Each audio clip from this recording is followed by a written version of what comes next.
اعوذ باللہ من الشیطان الرجیم بسم اللہ الرحمن الرحیم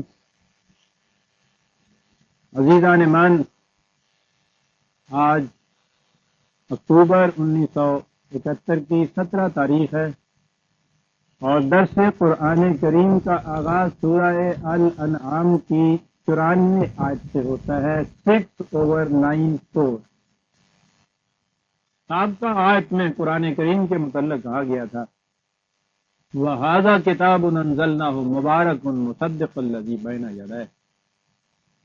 میں نے یہ عرض کیا تھا کہ اس کتاب عظیم کی یہ جو دو بنیادی خصوصیات بتائی گئی ہیں، مبارک اور مصدق، اس کا مفہوم کیا ہے، اس کے معنی کیا ہیں، وہ آپ کے پیش نظر ہوں گے۔ اس کے ساتھ ہی میں نے یہ عرض کیا تھا کہ اس سے پہلے یہودیوں کے متعلق قرآن نے کہا تھا کہ ہم نے تمہاری طرف بھی ایک ایسی ہی کتاب نازل کی تھی، اس میں بھی خدا کی طرف سے نوع انسانی کے لیے ہدایت آئی تھی۔ تجعلونہ قراطیس، تم نے اسے ٹکڑے ٹکڑے کر دیا، اور وہ ٹکڑے ٹکڑے کر دینے کا جو عملی مفہوم تھا وہ یہ تبدونہا و تخفونا کثیر، وہ اس لیے کر دیا تم نے کہ کچھ حصہ اس کا تم جو تمہارے مفاد کے خلاف ہو اسے چھپاؤ، جو تمہاری منشا کے مطابق ہو اسے ظاہر کرو۔ پوری کی پوری کتاب اگر سامنے آئے گی تو اس میں سے اس کی تو گنجائش نہیں ہو سکے گی نا، تو اس میں سے کچھ حصوں کو چھپا دیا جائے اور باقی کچھ حصے کو ظاہر کیا جائے، تو اس کے لیے کتاب کو ٹکڑے ٹکڑے کر دیے۔ آپ کو یاد ہوگا میں نے عرض کیا تھا کہ وہی ذہنیت جو وہاں مذہبی پیشوائیت کی کار فرما تھی کہ کتاب کا وہی حصہ سامنے آئے جو ان کے مفاد کا تحفظ کرتا ہو اور دوسرا حصہ چھپا دیا جائے۔ فزیکلی طبعی طور سے محسوس طور پر قرآن کے متعلق وہ ایسا کر نہیں سکتے تھے، اس لیے کہ اس کی حفاظت کا ذمہ خود خدا نے لیا تھا۔ تو یہ نہیں ہو سکتا تھا کہ کتاب کا کچھ حصہ کسی طرح سے بھی یہ چھپا دیتے، تو اس کے لیے ان کے ذہن نے ایک اور تدبیر سوچی اور وہ اس سے بھی زیادہ کارگر ثابت ہوئی، اور وہ یہ کہ یہ عقیدہ وضع کیا گیا کہ قرآن کریم کی بہت سی آیات اس میں موجود ہونے کے باوجود منسوخ ہیں، یعنی وہ پڑھی جاتی ہیں لیکن وہ محض ثواب کی غرض سے پڑھی جاتی ہیں، اور وہ منسوخ ہونے کے باوجود رکھی بھی اس لیے گئی ہیں کہ وہ قرآن کے متعلق تو ہے نا کہ اس سے ایک ایک حرف سے 30 نیکیوں کا ثواب ہوتا ہے، تو گویا اگر وہ حصہ کتاب میں سے نکال دیا جاتا، ظاہر ہے کہ جو منسوخ ہو جائے اسے کتاب میں رکھنے کا فائدہ کیا ہے؟ لیکن کہتے ہیں کہ یہ اس کی رحمت بے پایاں ہے کہ منسوخ شدہ حصہ بھی اس نے قرآن میں رہنے دیا تاکہ یہ امت ثواب سے محروم نہ ہو جائے۔ قرآن کے اس حصے سے تو محروم ہو جائے لیکن اس حصے کے ثواب سے محروم نہ ہو جائے۔ جس شخص نے بھی یہ عقیدہ مسلمانوں میں رائج کیا اور یہ یہودیوں سے مستعار دیا گیا تھا، میں سمجھتا ہوں کہ وہ اتنی بڑی سازش کر گیا ہے کہ جس میں امت آج تک الجھے ہوئے چلی آ رہی ہے، بیکار کر کے رکھ دیا اس نے اس کتاب عظیم۔ کہا یہ جائے گا کہ صاحب یہ ناسخ و منسوخ کی روایات تو صحابہ سے منقول ہیں، کیسے تم نے کہہ دیا کہ کسی ایک شخص نے یہ مستعار لیا یہودیوں سے اور بڑی سازش کی قرآن کے خلاف؟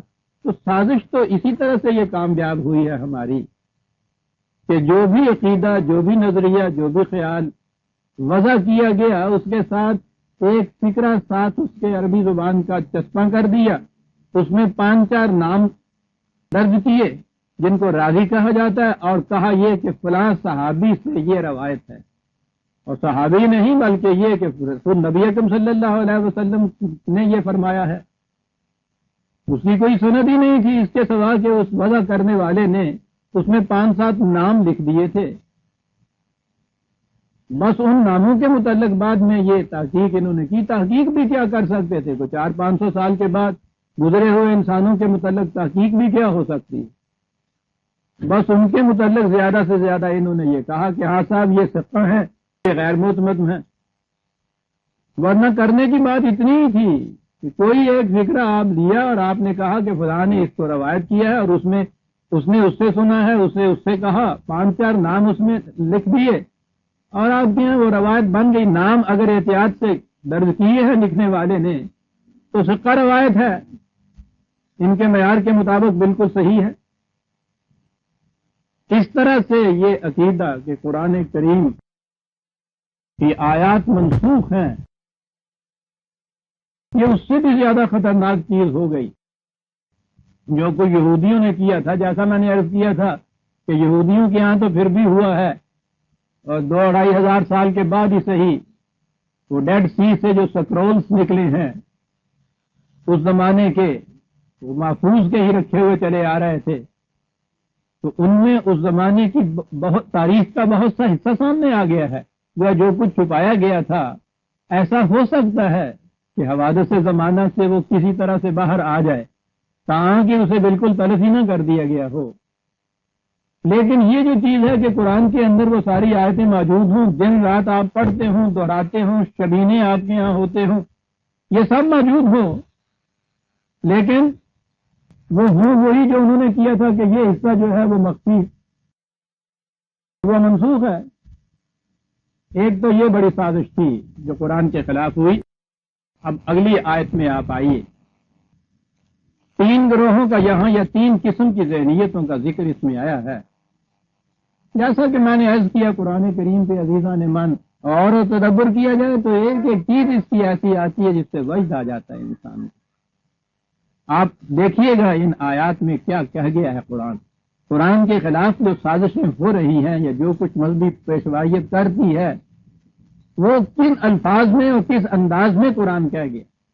وَمَنْ أَظْلَمُ مِمَّنِ افْتَرَىٰ عَلَى اللَّهِ كَذِبًا، ایک بات، اس سے زیادہ ظالم کون ہوگا جو اپنی طرف سے ایک چیز وضع کرے، خدا کی طرف جھوٹا اسے منسوخ کرے۔ میں ابھی اس کا عام ترجمہ ہی بیان کرتا ہوں۔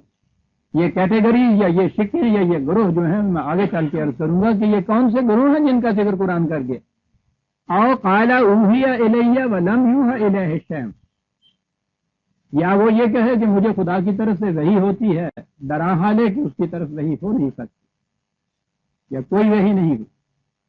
ومن قال سأنزل مثل ما انزل اللہ، اور تیسرا وہ کہ جو یہ کہے کہ جو کچھ یہ خدا کی طرف سے تم کہتے ہو میں بھی ایسا کر سکتا ہوں، ہر انسان ایسا کر سکتا ہے۔ راجم میں تو کیا آپ تفاسیر میں بھی دیکھیں گے تو بات اتنی سی کیا کہ آگے چلے جائیں گے کہ اس زمانے میں کچھ وہ جھوٹے مدعی نبوت تھے، انہوں نے یہ کہا، اور یہ تینوں چیزیں ایک ہی کیٹیگری کے متعلق ہو گئی کہ یہ کہا کہ ہمیں خدا کی طرف سے وحی آتی ہے، نبوت کا دعویٰ کیا، بہت ظالم تھے، خدا کی طرف جھوٹ منسوخ کیا اور خود کہا کہ جیسا خدا کا کلام ہو سکتا ہے ہم بھی ایسا کر سکتے ہیں۔ وہ بس اتنا سا کہہ کہ وہ آگے بڑھ گئے، حالانکہ یہ تو آپ کی پوری تاریخ ہے جو اس کے اندر دے دی گئی۔ دین کے خلاف جو سازشیں ہوئی ہیں اس کی پوری تاریخ ان 3 آیتوں کے اندر آ گئی عزیزان مان۔ جو کچھ اس کے خلاف ہوا ہے آپ دیکھیں گے کہ ان تینوں میں سے کسی ایک کیٹیگری میں وہ لوگ آ جاتے ہیں۔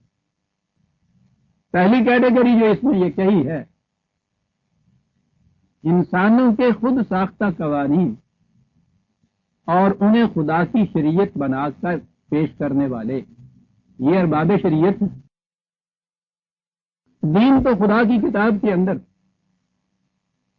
اس کے بعد آج آپ سنیں گے لوگوں سے کہ صاحب اس بارے میں اسلام یہ کہتا ہے۔ اسلام تو کوئی متعین چیز نہیں ہے، اسلام کا فیصلہ یہ ہے،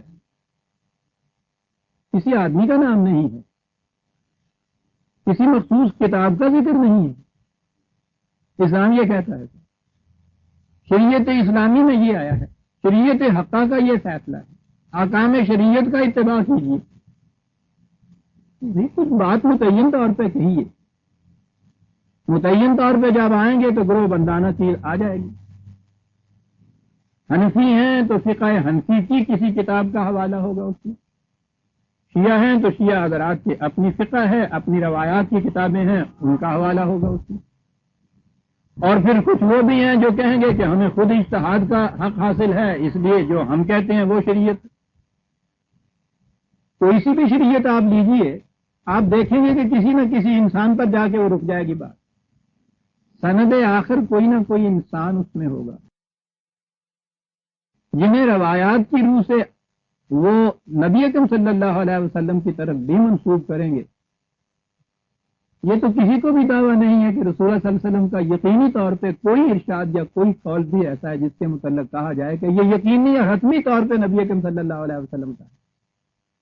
حتیٰ کہ صحیح ترین حدیث جن کو متواتر بھی کہا جاتا ہے، ان کے بعد بھی یہ کہا جاتا ہے او کما قالا رسول اللہ، یہ یا جیسا رسول اللہ نے فرمایا ہو۔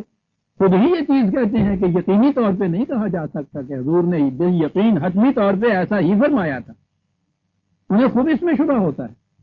اور بات ہے بھی یہی صحیح چیز ہے کہ حضور نے تو کوئی اپنا مجموعہ اپنے ارشادات کا، روایات کا، حدیث کا، اقوال مبارکہ کا نہیں دیا امت کو۔ تو جو بھی آپ کے ہاں یہ مجموعے جمع ہوئے ہیں جنہیں یہ کہا جاتا ہے آپ کے صاحب رسول اللہ صلی اللہ علیہ وسلم نے یہ فرمایا، حالانکہ جہاں یہ چیز آئی ہے ان کتابوں میں، اس میں ہر ایک کے بعد یہ لکھا ہے کہ یہ یا جیسا رسول اللہ نے فرمایا ہو، تو حتمی اور یقینی طور پہ تو اس میں بھی نہیں کہا جا سکتا۔ وہ بھی بات یہی ہوگی کہ بخاری میں یوں آیا ہے، مسلم میں یوں آیا ہے، کسی ایک انسان کی کوشش کہ اس نے ان روایات کو لوگوں سے سن کے جمع کیا، ایک انسان کے اوپر جا بات، روایات کے آگے آپ کے یہاں فقہ آتی ہے، تو فقہ تو ہوتی ہی ائمہ کی ہے، فقہا کی ہے، انسانوں کی ہے۔ بعض کے نزدیک وہ اجتہاد کا دروازہ ان فقہا تک بند ہو گیا، وہ انہیں کی سند لاتے ہیں۔ بعض یہ کہتے ہیں کہ نہیں صاحب اس کے بعد بھی اس کی اجازت ہے، وہ خود اس مجتہد بن جاتے ہیں، وہ ان کی سند ہے۔ بات تو کسی نہ کسی انسانی کی ہوئی، لیکن وہ ان میں سے کوئی یہ نہیں کہتا کہ میں ایسا کہتا ہوں تم مانو۔ کہا یہ جاتا ہے کہ یہ شریعت حقہ ہے، یہ اسلام کا فیصلہ ہے، یہ احکام خداوندی ہیں۔ غلط، دین خدا کی کتاب کے اندر، احکام خداوندی وہی ہے جو خدا کی کتاب میں ہے، البتہ اس کتاب نے اپنا نہج یہ رکھا ہے کہ کچھ متعین احکام دیے ہیں، باقی احکام کے لیے اصول مقرر کر دیے ہیں، حدود مقرر کر دیے، اور اس کے لیے عملی طریقہ یہ بتایا ہے کہ ایک نظام ہوگا، ایک مملکت ہوگی اسلامیہ، وہ ان حدود کے اندر ان اصولوں کے تابع اپنے اپنے دور کے تقاضوں کو میٹ کرنے کے لیے جزوی قوانین خود بنائے گی۔ ان قوانین کے متعلق کہیں گے کہ فلاں اسلامی سلطنت نے قرآن کی روشنی میں یہ قوانین نافذ کیے تھے، انہیں نہ ابدی حیثیت حاصل ہوگی نہ وہ غیر متبدل ہوں گے۔ وہی مملکت خود ہی تھوڑے سے عرصے کے بعد اگر حالات بدل جائیں تو ان میں خود تبدیلی کر دے گی، وہ نہ کرے گی تو اس کے بعد آنے والی مملکت جو ہے، آنے والی حکومت، مملکت تو وہی شاید رہے، اس کے بعد آنے والی حکومت وہ ان کے اندر تبدیلی کر دے گی۔ انہیں بھی یہ سند دینی پڑے گی کہ ہم نے قرآن کے فلاں اصول کے تابع یہ قوانین وضع کیے ہیں، اصل سند تو وہی خدا کی کتاب کی ہوگی، ان کے تابع یہ جزوی اور عملی احکام قوانین کی حیثیت سے ہم نے یہ وضع کیے ہیں اور ان کو ہم نے نافذ کیا ہے۔ یہ حیثیت ہوگی صحیح اسلام کی۔ خدا کی طرف یا تو اس کے وہ معین احکام منسوب کیے جائیں گے جو قرآن میں ہیں، یا وہ اصول اور شرائط و حدود جو قرآن نے دی ہیں، یہ تو خدا کی طرف نسبت صحیح ہوگی۔ لیکن یہ کہنا کہ شریعت حقہ میں یہ آیا ہے، اسلام نے یہ کہا ہے، اور جب اس کے بعد پہلے تو ضرورت ہی نہ سمجھی جائے کہ کچھ متعین طور پر کسی کو بتایا بھی جائے، اور اگر کسی جگہ ضرورت بھی ہے تو کسی نہ کسی انسان تک بات کے بعد جا کر وہ رک جاتی ہے۔ کسی انسان کا قول بھی، وہ کتنی بڑی شخصیت دنیا میں کیوں نہ ہو، عزیزان ایمان، دین نہیں آپ کو دے سکتا۔ دین صرف خدا کا دیا ہوا ہوتا ہے۔ اس لیے کسی انسان کے متعلق یہ بات کہنی کہ اس کا دیا ہوا قانون، اس کا وضع کردہ کوئی اصول وہ دین ہو جاتا ہے، یہ جھوٹ ہے اور خدا کی طرف افتراء ہے۔ دین ابدی ہے، غیر متبدل ہے، صرف خدا کی طرف سے دیا ہوا ہے۔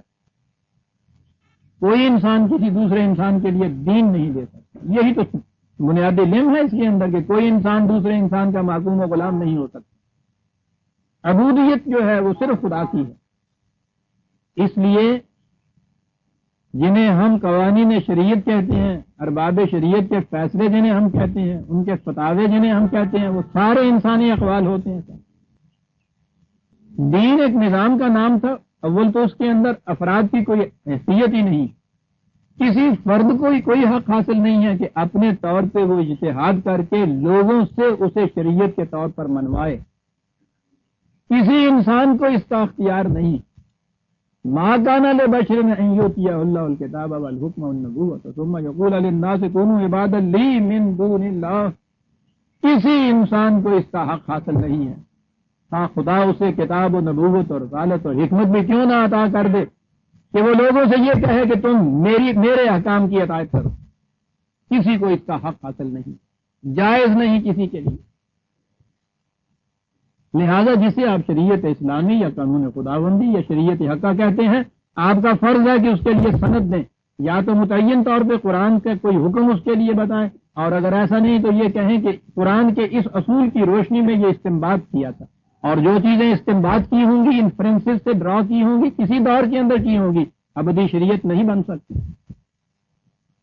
لیکن جیسا میں نے عرض کیا ہے، افراد کو اس کا حق حاصل نہیں، جیسے اس دور میں حق حاصل نہیں تھا، آج بھی کسی فرد کو اس کا حق حاصل نہیں ہے کہ وہ یہ کہہ دے کہ صاحب یہ چیز جو ہے یوں نہیں جیسے میں کہتا ہوں، قرآن ہی کی روشنی میں وہ کیوں نہ کہے کہ یہ چیز دوسروں کے لیے حکم بن جائے گی۔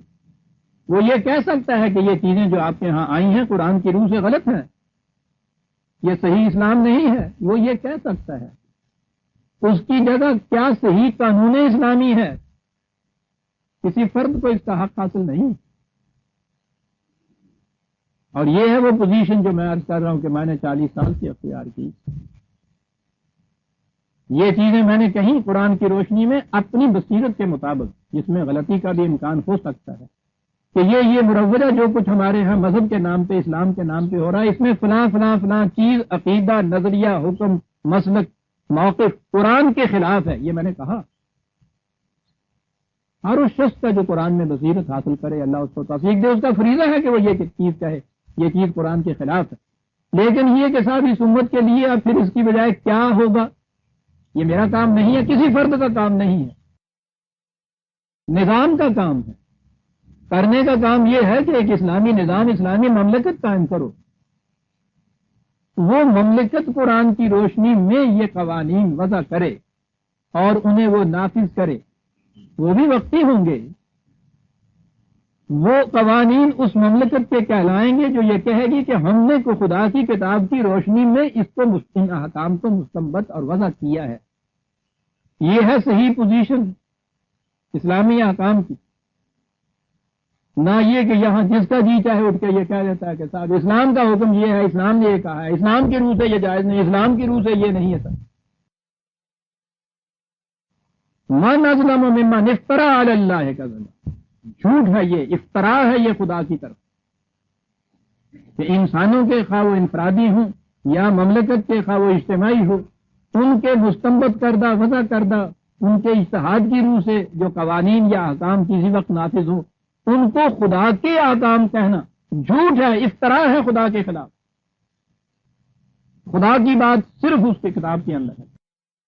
تو پہلے کیٹیگری تو یہ ہے ہمارے ہاں کے ارباب شریعت کی کہ جو انسانوں کے فیصلوں کو شریعت خداوندی کہہ کے دنیا کے اندر نافذ کرتے ہیں، اور مذہبی پیشوائیت ہمیشہ یہی کرتی چلی آئی ہے۔ انہوں نے کتاب کی کتاب یا کتاب کے حصوں کو چھپا دیا، اس میں تعریف کر دی، اصلی کتاب ہی باقی نہ رکھی، اور اس کے بعد پھر جو کچھ جاری کیا انسانوں کے وضع کرنا، جسے صحیفہ موسیٰ یا صحف موسیٰ بھی کہتے ہیں، 5 کتابیں وہ تو اتنی سی ہیں جو ہیں بھی سارا مدار یہودی شریعت کا تالمود کے اوپر ہے، ان روایات کے اوپر ہے کہ جنہیں وہ منسوب کرتے ہیں آل ہارون کی طرف. وہ ساری کی ساری ان کے ہاں کے احبار اور رہبان جو ہیں، بلکہ وہ احبار کہیے، رہبان کی بات تو آگے چل کے ابھی آئے گی، یہ ان کی وجہ کردہ ہیں. بیان ہی اسی طرح سے آپ کے ہاں یہ کچھ ہو گئی. قرآن کا اتنا حصہ منسوخ. اب زندگی کے کاروبار کے لیے تو آپ کو احکام اور ہدایت کی ضرورت تھی، وہ کہاں سے لی جائیں گی؟ وہ انسانوں کی بنائی ہوئی آپ کے یہاں نافذ ہو رہی. اس لیے عزیزان ایمان، کوئی شخص جو اسلام کی طرف کسی بات کو منسوخ کرے، اسے کہیے کہ اس کی سند دیجیے، اور سند خدا کی کتاب کی مانگیے. کوئی اور سند جو ہے اسلام میں خدا کی نہیں ہو سکتی. دیکھیے کس طرح سے ان کی یہ تھیوکریسی اور ان کے یہ دعوی اقتدار ختم ہو جاتے. من ازلم، اس سے زیادہ ظالم کون ہے؟ ممن افترا علی اللہ کذبا. یہ ایک کیٹیگری ہے عزیز عالم.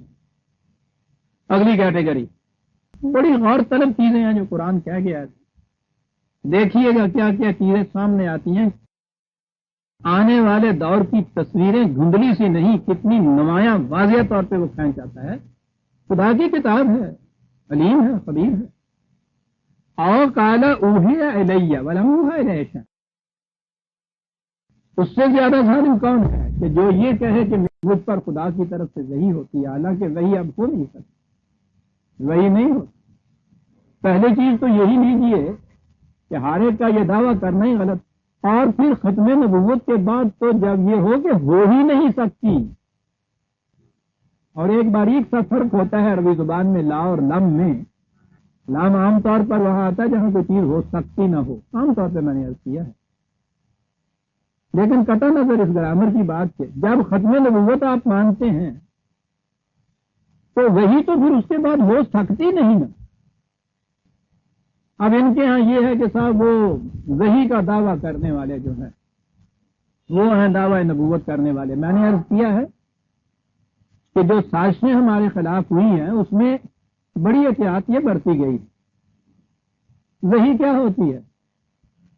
ایک علم ہم حاصل کرتے ہیں اپنے مطالعہ سے، تجربے سے، مشاہدہ سے، غور و فکر سے، تدبر و تفکر سے، اشیاء کائنات پر غور کر کے.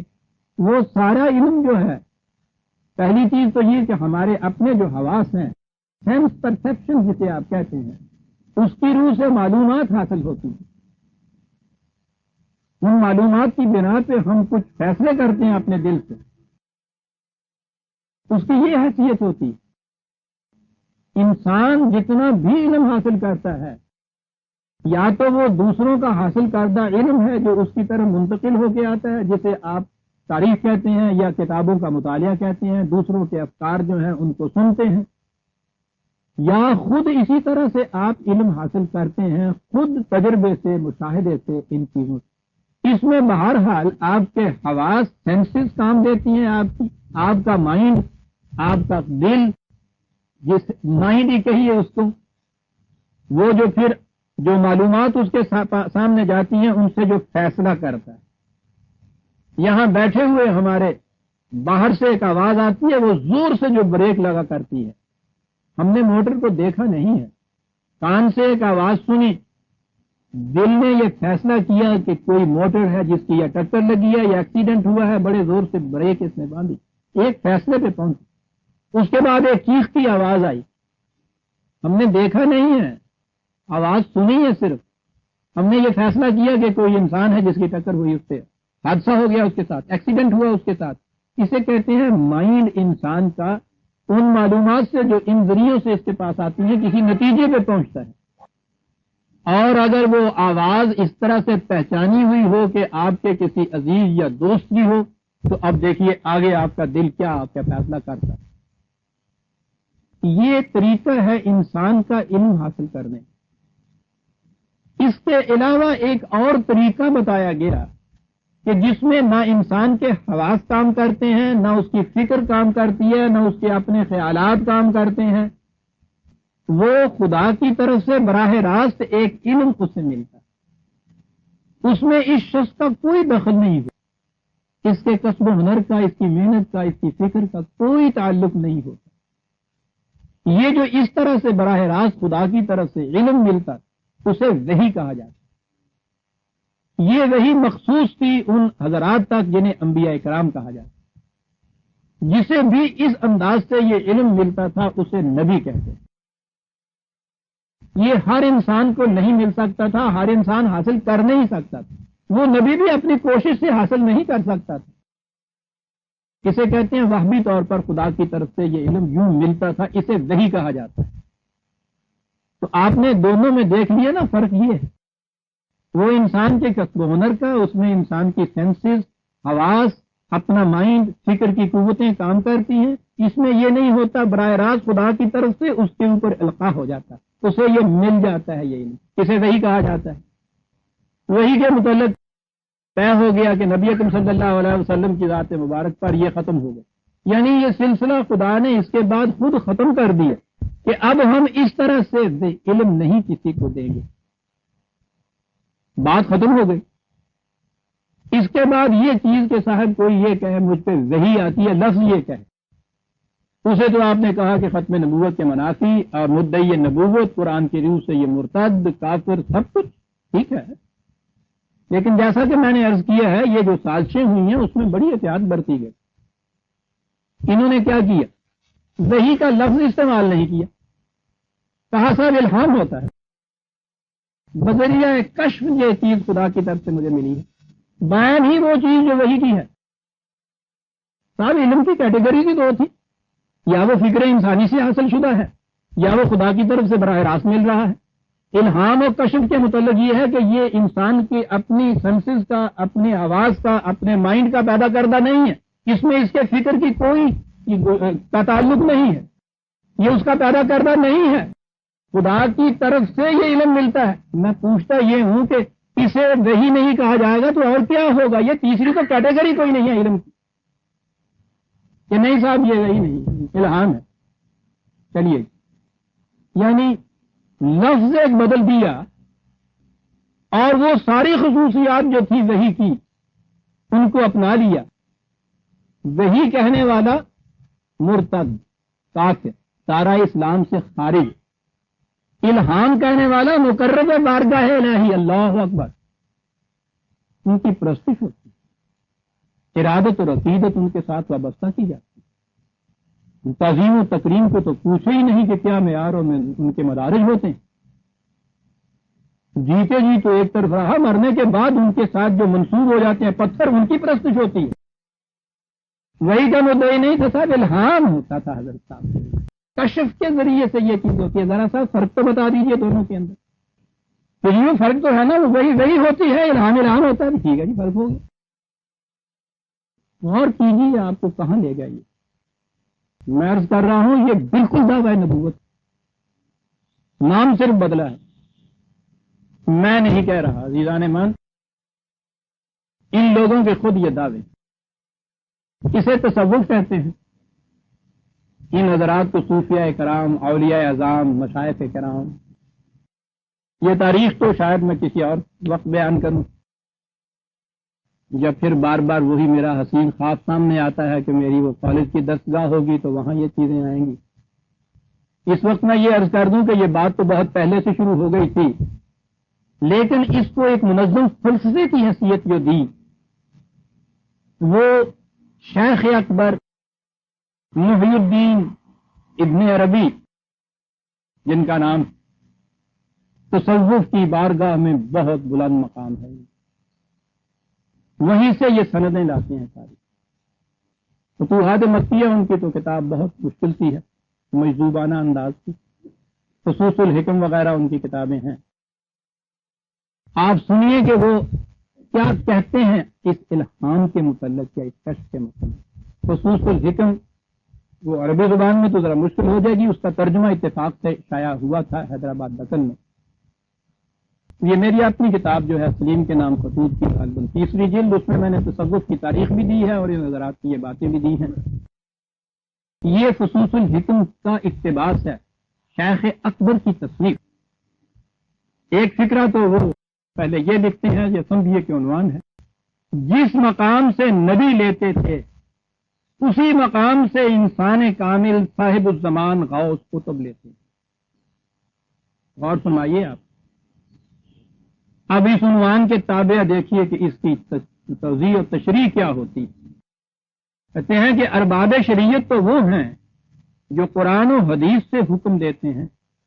قرآن و حدیث میں مسرہ حکم نہیں ملتا تو قیاس کرتے ہیں، اجتہاد کرتے ہیں، مگر اس اجتہاد کی اصل وہی منقول قرآن و حدیث ہوتے ہیں. یہ تو ارباب شریعت.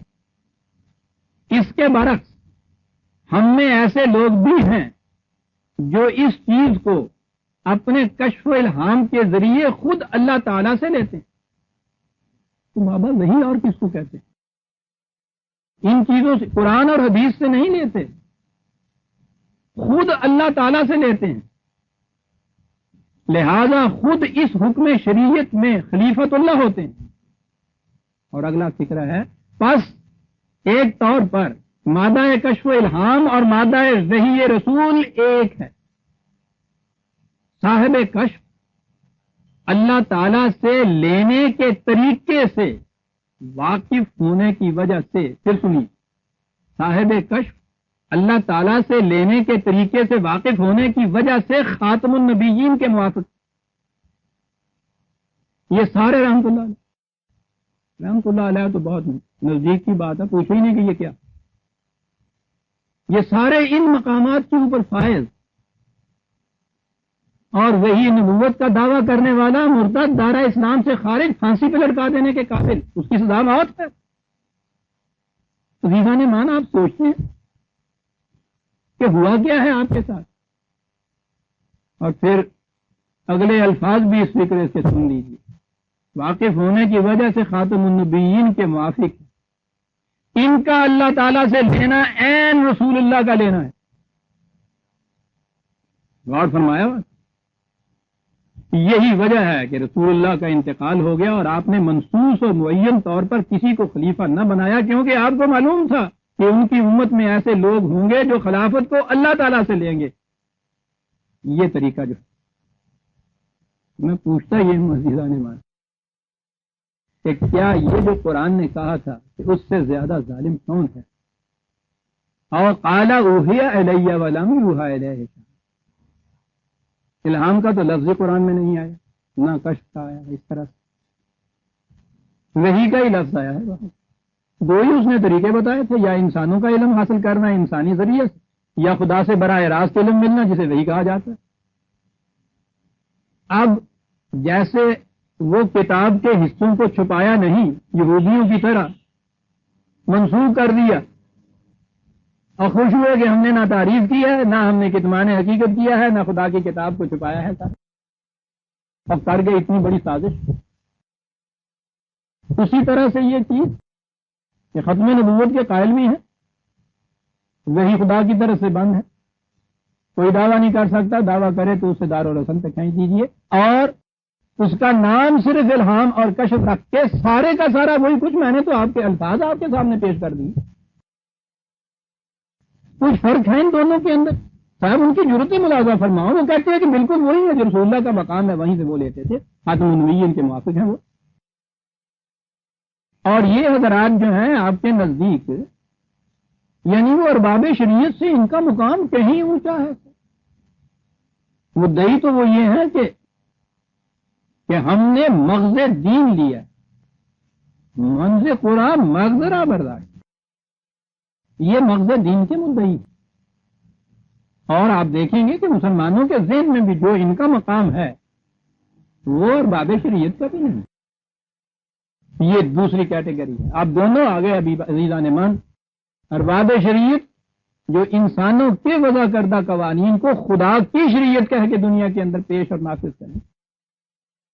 ارباب طریقت جو اپنے خیالات کو نام تو کشف اور الہام کا دیں، لیکن اسے بین ہی وہی خدابندی کی طرح پیش کریں اور کہیں کہ یہ مقام ہمارا وہی ہے جو رسول کا مقام. اور یہ دونوں ہی پھر یہی نہیں کہ چلیے عام سطح کے مسلمان آپ نے، مسلمانوں میں سے ارباب شریعت ہوں، علماء کرام ہوں یا یہ ہوں، قرآن نے انہیں احبار کہا تھا، انہیں رہبان کہا تھا. یہ دونوں کیٹیگری مان نازلموں میں کتاب کے خلاف سازش کرنے والی کیٹیگری. غلط نظریہ تیسرا ٹکڑا ان کا ہے ومن قال سأنزل مثل ما انزل اللہ. عام طور پہ ذہن پہ نہیں آتا کہ یہ تو دہرانے والی بات ہے، جو کہے اس کی طرف وحی نہیں ہوتی اور وہ کہے وحی ہے. اسی طرح وہ کہے کہ ہاں صاحب خدا جو کچھ آپ کہتے ہیں کہ نازل کرتا ہے خدا کی طرف سے، یہ جو کچھ آتا ہے میں بھی ایسا کر سکتا ہوں. لیکن بڑا باریک فرق ہے دونوں کے اندر. ایک تیسری چیز ہے ہمارے ہاں، وہ کشف اور الہام کو تو نہیں کہتے، وہ اس کو اور زیادہ عام پھیلاتے ہیں. فلاسفروں کا ایک گروہ وہ کہتے یہ ہیں کہ انسان کے اندر ایک قوت ہے جسے انٹیوشن کہتے ہیں انگریزی میں، وجدان کہتے ہیں عام طور پر ہمارے، کہ انسان بیٹھے بٹھائے ایک خیال اس کو آتا ہے اور وہ اس کی اپنی فکر کا نتیجہ نہیں ہوتا، یعنی سوچ بچار کے بعد وہ اس بات پہ نہیں پہنچتا. یوں ہی بیٹھے بیٹھے آپ کہتے ہیں نا کہ بیٹھے بیٹھے یوں ہی میرے جی میں آیا کہ ذرا اٹھ کے دیکھو تو صحیح صاحب، تو یار عجیب بات ہے میں اٹھ کے باہر گیا تو آگے دیکھو تو عام طور پہ یہ آپ کہتے ہوں گے. تو یہ تو آپ روزمرہ کہتے ہیں، اس کو کچھ اہمیت نہیں دیتے. یہ ایک خاص بڑی اہم چیز بن گئی ہے فلاسفرز کے یہاں جا کے، اسے انٹیوشن کہا جاتا ہے. وہ کہتے ہیں کہ یہ انسانی فکر تو لاجک یا منطق کے ذریعے ایک چیز سے دوسری چیز، دوسری سے تیسری چیز قریب لاتی ہے نا. بریک کی آواز آئی، ہم نے کہا کہ موٹر کا کوئی حادثہ ہوا ہے. چیخ کان میں پڑی، ہم نے کہا کہ صاحب کوئی انسان ہے جس کے ساتھ ایکسیڈنٹ ہوا ہے. چیخ مانوس نکلی، ہم نے کہا کہ ہمارا وہ دوست یا وہ عزیز جو ہے وہ باہر گیا ہے. آپ دیکھتے ہیں کہ کڑیاں ملتی ہوئی آپ کسی نتیجے پہ پہنچتی ہیں. وہ یہ کہتے ہیں کہ یہ انٹیوشن یا وجدان ایک ایسی چیز ہے جس میں کڑیاں نہیں اس طرح سے ملتی، بلکہ خود بخود ایک خیال آ جاتا ہے انسان کے ذہن میں. بات یہ پھر ایک ٹیکنیکل سی ہو جائے گی، میں سائیکالوجی میں چلا جاؤں گا اور درس تو اس کے لیے صحیح مقام نہیں ہوتا. میں صرف سمجھا رہا ہوں کہ یہ انٹیوشن یا وجدان کہتے کسے ہیں. عام طور پہ شاعروں کے ہاں یہ چیز بڑی پائی جاتی. وہ یہ کہتے ہیں کہ آتے ہیں غیب سے یہ مضامین خیال میں، غالب سریر خامہ نوائے سروش. شعراء کے ہاں ایک انہوں نے سروش فرشتہ جبریل سے الگ کر دیا انہوں نے. یہ ایرانی تصورات ہیں، یہ لفظ بھی ایرانی ہے. غالب سریر خامہ نوائے سروش، آتے ہیں غیب سے یہ مضامین خیال میں. عام طور پہ وہ یہ چیز کہتے ہیں کہ صاحب ایک شعر تو آورد ہوتا ہے جو فکر سے، محنت سے، زور سے کہا جاتا ہے، اور بعض اوقات ایسا ہوتا ہے کہ وہ خود بخود خیالات آتے چلے جاتے ہیں. اس کے لیے انہوں نے ایک لفظ رکھا ہوا ہے جسے وجدان کہتے ہیں، جسے انٹیوشن کہتے ہیں. تو فلاسفر کا ایک گروہ ایسا ہے جو یہ کہتا ہے کہ یہ وحی نبوت جو ہے اصل میں یہ بھی انٹیوشن ہی کی ایک لطیف سی چیز ہوتی. تو انٹیوشن تو ہر انسان کو ہو سکتی، اس میں تو کوئی خصوصیت نہیں ہوئی. تو انہوں نے یہ کہا ہے، وہ یہ کہتے تھے کہ یہ جسے ملکہ نبوت کہا جاتا ہے یہ وہی چیز ہے اصل میں جسے انٹیوشن کہا جاتا ہے. عام طور پہ سطحی طور پہ ہوتی ہے، ہم اس پہ غور نہیں کرتے. اس پہ ذرا غور کر دیا جائے، ذرا اس کو اور کنسنٹریٹ کر دیا جائے اس کے اوپر، تو یہ وہی چیز ہو جاتی ہے. تو انبیاء کے لیے یہ چیز تھی. اس کے یہ معنی ہوئے کہ جو چیز ایک نبی کو کے خیال میں آتی ہے یا جو جسے وہ وحی کہہ کے پکارتا ہے، یہ عام انسانی چیز ہے جسے ہم وجدان کہتے ہیں یا انٹیوشن کہتے ہیں. قَالَ سَأُنزِلُ مِثْلَ مَا أَنزَلَ اللَّهُ. بات سمجھ میں آئی آپ کے کیا کہا گیا قرآن؟ کیسے تیسری کیٹیگری آئی ہے اس میں کہ یہ فلاسفر کا گروہ ہوگا وہ وحی کے متعلق یہ کہتے ہیں. اتنا کیا کہ میں آگے بڑھ جانا چاہتا ہوں کہ اب سائیکالوجی آگے بڑھ رہی ہے اور ان کی خود تحقیق یہ ہے کہ جسے انٹیوشن کہا جاتا ہے اصل میں انسان کے بہت سے خیالات، فکر کی چیزیں، بہت سی خبریں، بہت سی معلومات وہ ایسی ہوتی ہیں کہ اس کا ایک انکانشیس مائنڈ ہے، طے خانہ ہے اس کے اندر. ایک اس کے اوپر تو ایک کانشیس مائنڈ ہے، شعوری نفس جسے کہتے ہیں. یہ روزمرہ کی باتیں جو ہم جانتے ہیں، جو ہمارے حافظے میں ہوتی ہیں، ہماری فکر سے جس کا تعلق ہے.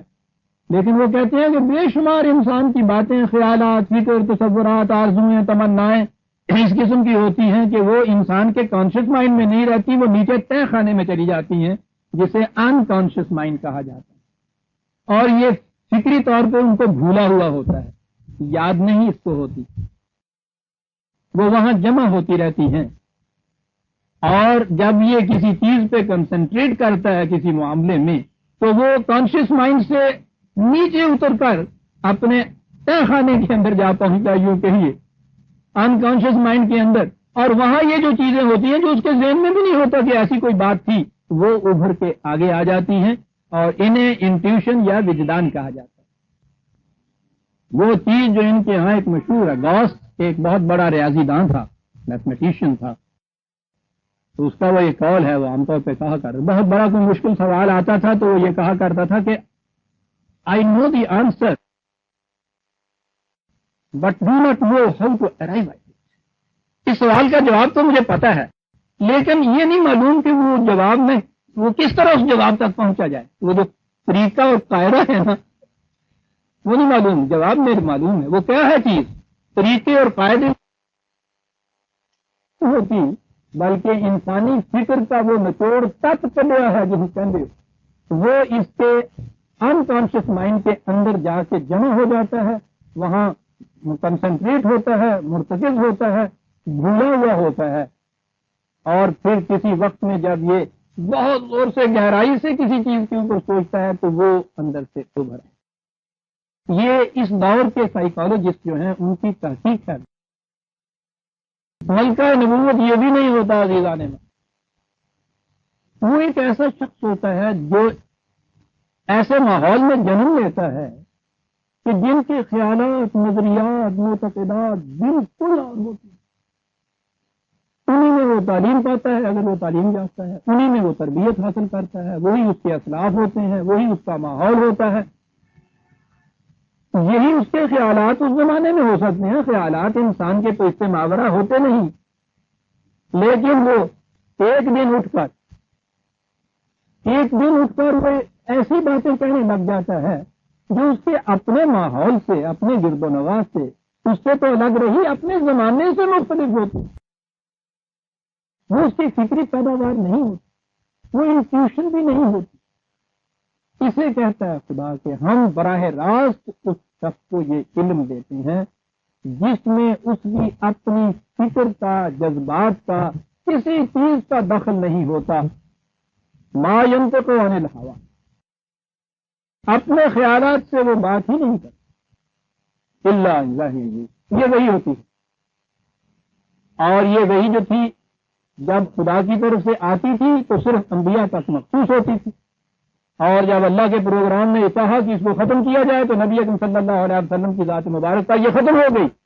اب علم حاصل کرنے کا طریقہ عزیزان من ایک ہی رہ گیا، انسانی غور و فکر سے، مطالعہ، مشاہدہ، تجربے کے بعد، فکر سے، تدبر سے، بصیرت، عام کائنات کے اوپر وہ فکر کی جائے یا غور کیا جائے یا خود خدا کی کتاب کے اندر کی جائے۔ اب کوئی اور ذریعہ علم نہیں ہے۔ اگر کوئی شخص اس کا مدعی ہے کہ اس کے علاوہ مجھ پہ علم ایسے مجھے ملتا ہے جس میں میری فکر، وجدان، انٹیوشن، مشاہدے، تجربے کا کوئی دخل نہیں ہوتا، خدا کی طرف سے براہ راست میں پاتا ہوں، وہ دعویٰ، وہ مدعی نبوت ہے، یہ کہنا اس کا وحی ہے، یہ جھوٹ بولتا ہے، خدا کے خلاف افترا کرتا۔ اب مجھے اس پہ فیصلہ دینے کی ضرورت نہیں ہے کہ یہ سیلف ڈسیپشن ان کا ہوتا ہے یا دوسروں کو ڈسیو کرنے کے لیے ہوتا ہے، ہو سکتا ہے دونوں چیزیں اس کے اندر، لیکن خود فریبی ہو یا ابلا فریبی ہو، جہاں تک مسلمان کا تعلق ہے نتیجہ دونوں کا ایک ہے۔ اسے یہ منوایا جاتا ہے کہ ختم نبوت کے بعد بھی خدا کی طرف سے یہ علم مل سکتا ہے، اور وہ ساری غرض و غائب جو ختم نبوت کی تھی وہ سب ختم ہو کے رہ جاتی ہے عزیزان۔ ختم نبوت کے معنی یہ تھے کہ اب کسی شخص کو یہ حق حاصل نہیں کہ کسی دوسرے شخص سے یہ کہے کہ میری بات تم اس لیے مانو کہ مجھے خدا نے یہ بات دی ہے، کسی کو اس کا حق حاصل نہیں ہے۔ سوچئے کہ جس قوم میں یہ عقیدہ ہو کہ اب کوئی شخص مجھ سے اپنی بات، خدا کی بات کہہ کے نہیں منوا سکتا، کتنی بڑی آزاد قوم ہوگی وہ دنیا میں۔ ختم نبوت کے معنی یہ تھے کہ اللہ تعالیٰ نے سمجھ لیا کہ انسانیت اب جوانی کو پہنچ گئی ہے. اب اسے ایک ایک بات کے اندر بڑے بوڑھوں کا پابند نہیں بنایا گیا. زندگی کے ابدی اصول مستقل اقدار حیات اس کو دے دی اور اس کے بعد اسے کہا کہ جاؤ بیٹا اپنے راستے آپ طے کرو. سڑکوں کے اوپر ہر موڑ کے اوپر ایک سائن پوسٹ لگا ہوا تمہیں مل جائے گا. اس کی روشنی میں اپنے لیے آپ فیصلہ کرو. انسانیت جوان ہو گئے. اور جیسے کہ ہر جوان انسان کو آزادی ملنی چاہیے، انسانیت کو آزادی دی خدا. تو جو نبی اکرم صلی اللہ علیہ وسلم کے متعلق قرآن نے کہا ہے کہ وہ وَيَضَعُ عَنْهُمْ إِصْرَهُمْ وَالْأَغْلَالَ الَّتِي كَانَتْ عَلَيْهِمْ، کہ یہ آیا ہے اس کی ختم نبوت یہ کرے گی کہ وہ زنجیریں جن میں انسانیت جکڑی چلی آ رہی تھی ان کو توڑ دے گا. یہ وہ سنے جن کے بوجھ کے نیچے دبے ہوئے تھے انسان ان کو اٹھا کے پھینک دے گا.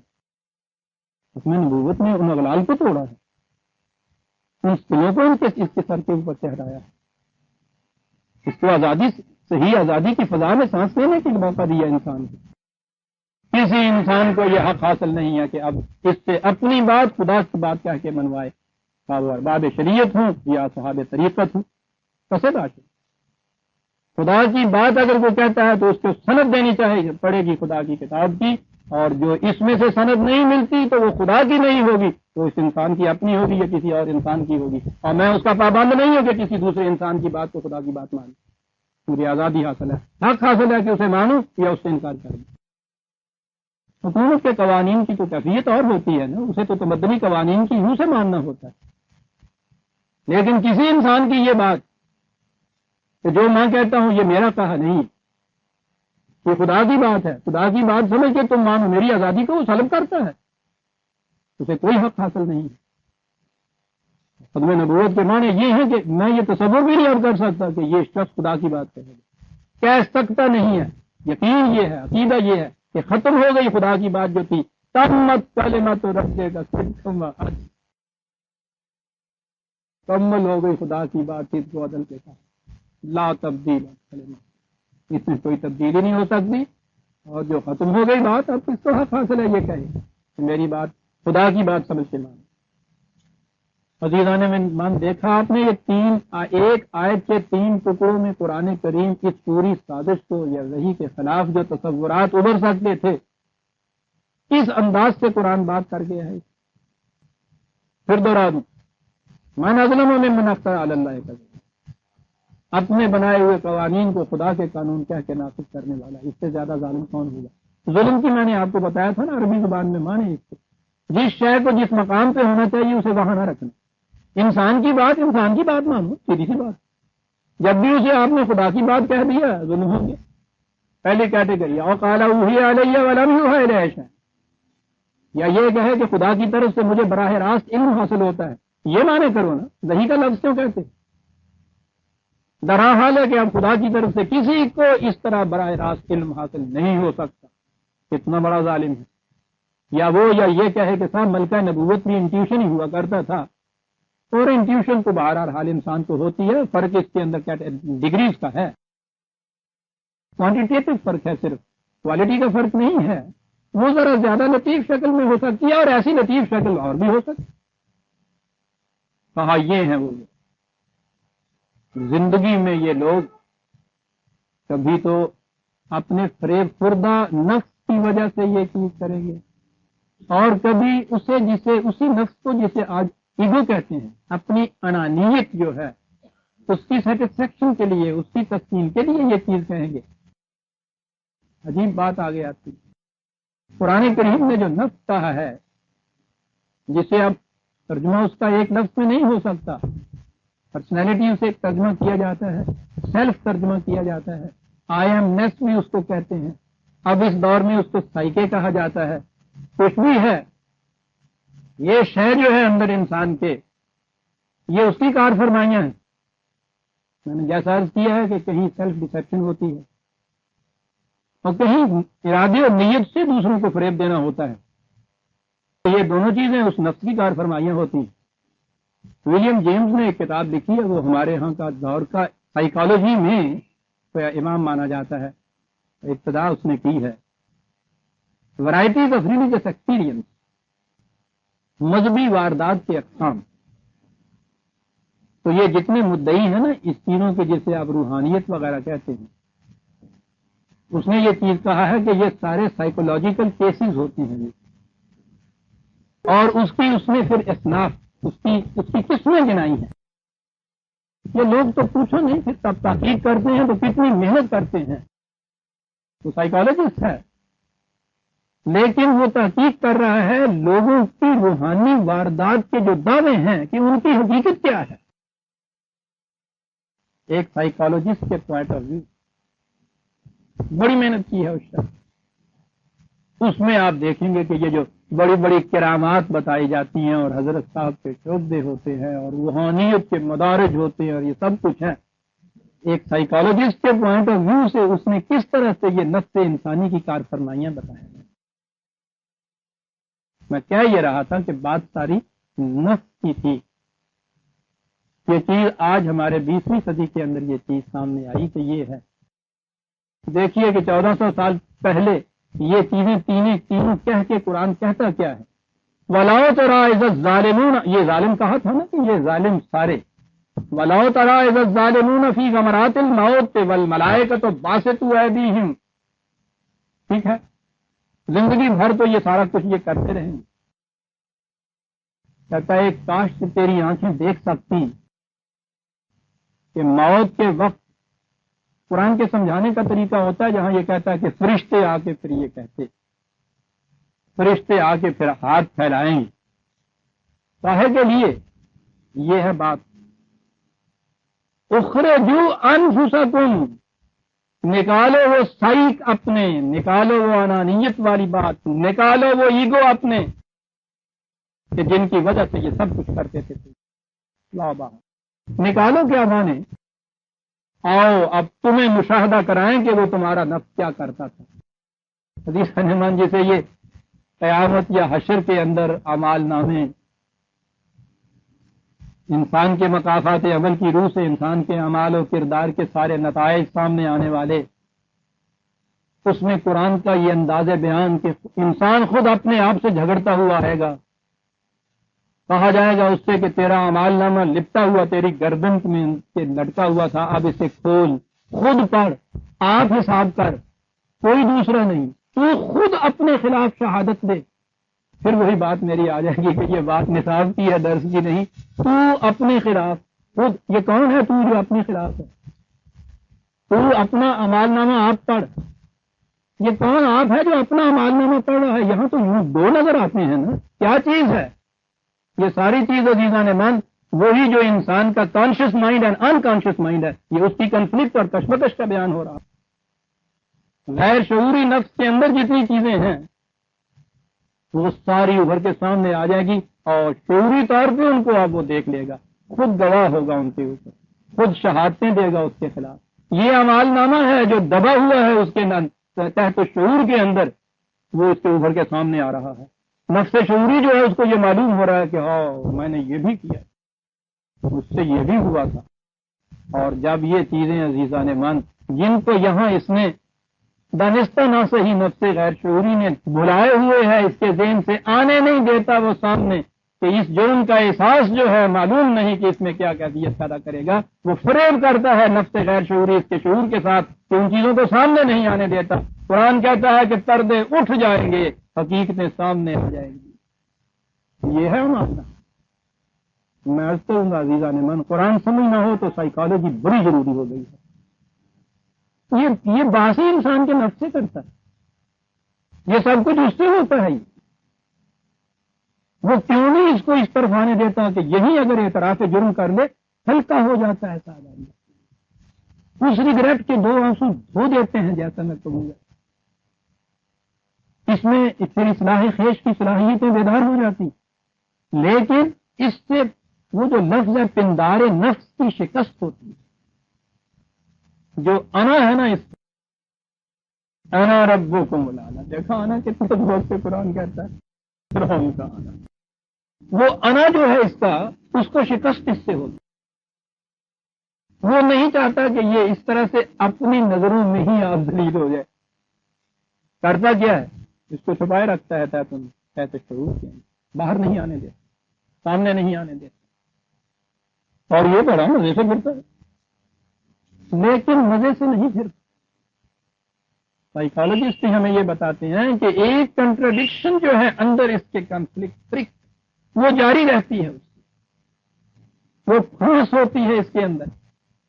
وہ جو آپ دیکھتے ہیں کہ سب پتہ نہیں لیکن کچھ نہیں، بڑا ہی مسترد بے چین کرم کی زندگی ہے۔ جتنے لوگ یہ اوور نائٹ ملینئر بننے والے ہیں نا اس دور کے اندر، آپ نے دیکھا ہوگا یہ اتنے بڑے بڑے نو دولتی ہے، نو دولت اکٹھی ہوئی، ان کی زندگی آپ دیکھتے ہیں اتنی کرم کی زندگی ہے جیسے قرآن کے لفظ میں سانپ نے ڈس دیا ہو جاتا۔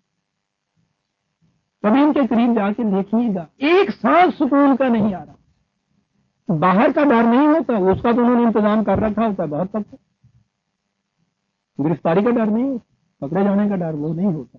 اس کے باوجود اگر ان سے بھی پوچھو کہ پھر ہوتا تمہیں کیا ہے، پتا ان کو بھی نہیں ہوتا۔ یہ جو نفس غیر شعوری کے اندر ایک سانپ بیٹھا ہوا ہے، ہر وقت وہ ڈستا رہتا ہے۔ عشق ناپید و خرد می گزدش صورت مار، کہ وہی کی روح سے ادا کردہ مستد اقدار بھلا بیٹھا، اور خالص اپنی عقل کے زور سے اپنی تدبیریں جو کرتا ہے وہ ہر عام سانپ کی طرح اس کو ڈستی رہتی ہے۔ عقل کو تابع فرمان نظر کرنا پڑتا، یہ وہ کشمکش چاہیے ہے۔ قرآن عزیزان من کرتا یہ ہے، آج بات چلی ہے تو اب آنے دیجیے صاحب، جسے آپ توبہ کہتے ہیں، وہ نفس غیر شعوری کے اندر چھپی ہوئی یہ جو چیزیں ہیں وہ ان کو ابھار کے باہر لے آئے۔ یہ استغفار کیا ہے جس سے آپ مغفرت کرتے ہیں؟ وہ انسان یہ جو ہر وقت ڈسنے والا سانپ ہے اس سے حفاظت چاہتا ہے، اس سے بچا دے، کہتا کوئی بات ان رحمت اللہ بچایا جائے۔ یہ صلاحیت تیرے اندر ہم نے رکھی۔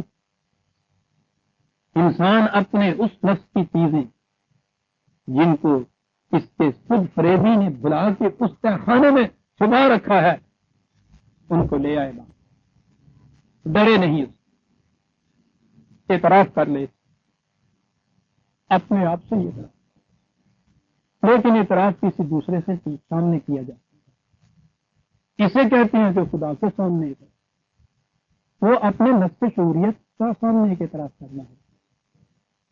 جب یہ اعتراف کر لے گا تو سانس نکل جائے گی۔ سانس ہوتی کیا ہے، نظر بھی نہیں آتی کمبا، لیکن ساری رات سونا نہیں دیتی، وہاں سے ڈگ آؤٹ، یہ ان کی طرح ہے ڈگ آؤٹ کرنا، وہاں سے یہ ڈگ آؤٹ کر کے سامنے اپنے لے لے، ٹیکسٹ کو فیس کرے، اپنا اعمال نامہ آپ پڑھ لے، کیوں اسے قیامت تک اٹھا رکھتا ہے؟ ہزار ہے نہ بینی قیامت موجود، قیامت تو ہر سانس میں تمہارے ہوتی ہے، اسے پڑھ لے، اعتراف کر لے اس چیز، ٹھیک ہے غلط، خود اس کی ہمت نہیں کہ آگے اصلاح کے لیے کیا کرنا ہے، کسی مشرک کے سامنے اس چیز سے متعلق قرآن بتائے گا کہ پھر اس کے بعد کیا کرنا۔ یہ جو چیز ہے اس کا تو بوجھ اتر جائے، آئندہ کے لیے پھر ایک عزم کر لیتا ہے، اور عزم بھی عزم راست اس وقت ہوتا ہے جب یہ اندر کشمکش دونوں کی بات مٹ جائے، باقی نہ رہے، ورنہ جو انسان کا شعوری عزم ہوتا ہے نا، آپ نے دیکھا تھوڑے عرصے کے بعد پھر وہ ختم ہو جاتا، ارادے باندھتا ہوں، باندھ کر پھر توڑ دیتا ہوں، کیوں؟ کہیں ایسا نہ ہو جائے، کہیں ایسا نہ ہو جائے، یہ کون کہہ رہا ہوتا ہے اندر ایسا نہ ہو جائے، ایسا نہ ہو جائے، نہ کریے، وہ شعوری طور پہ تو سب کچھ سوچ بچار کے اس نے ایک فیصلہ کیا ہوتا ہے۔ یہ وہ ہوتا ہے اندر جسے قرآن نے کہا ہے کہ وہ اسم پیدا کرتا ہے، اسم کے معنی ہے کہ توانائیوں کو سلب کرتا ہے، کمزور کر دیتا ہے تمہارے ارادوں کو، کہیں ایسا نہ ہو جائے۔ یہ پھانس نکال دیجئے، قرآن سے رہنمائی حاصل کر لیجئے، کوئی اندر پھر یہ نہیں کہنے والا رہتا کہیں ایسا نہ ہو جائے، کہیں ایسا نہ۔ اور یہ ہے وہ مرد مومن جس کی توانائیوں کے متعلق کوئی اندازہ کر سکتا ہے، اس کے زور بازو کا نگاہ مرد مومن سے بدل جاتی ہیں تقدیریں، کیوں تقدیر پہلے اپنی بدلتی ہے عزیزہ نے، پھر دوسروں کی بدلتی ہے۔ اخرجوا انفسکم، لاؤ سامنے، تو اخرجوا کے معنی یہ نہیں کہ اندر کہیں بند ہوتا کہتا نکالو اس کو، تو الفاظ ہماری زبان کی تو استعمال اس نے کرنی ہے، لیکن کس قدر باریکیوں جا کے قرآن کہتا ہے کہ ساری بات یہ تھی نفس انسانی کی، نفس غیر شعوری کی. جو کہتا ہے اس لیے کہیں جیسے چھپا کے رکھا ہوا ہو، تو اندر جا کے ہاتھ منہ ڈال کے لانے والی جو بات ہوتی ہے نا کہ لاؤ باہر اس کو. دیکھا لفظ کیا استعمال کر رہا ہے قرآن، نکالو باہر. چھپا ہوا مال جیسے چور کے ہاں سے لیا جاتا ہے، انکانشیس مائنڈ نکالو. جنہوں نے یہ چیزیں کرنے کے اوپر تمہیں آمادہ کیا، نکالو. اليوم تجزون عذاب الہون بما کنتم تقولون علی اللہ غیر الحق.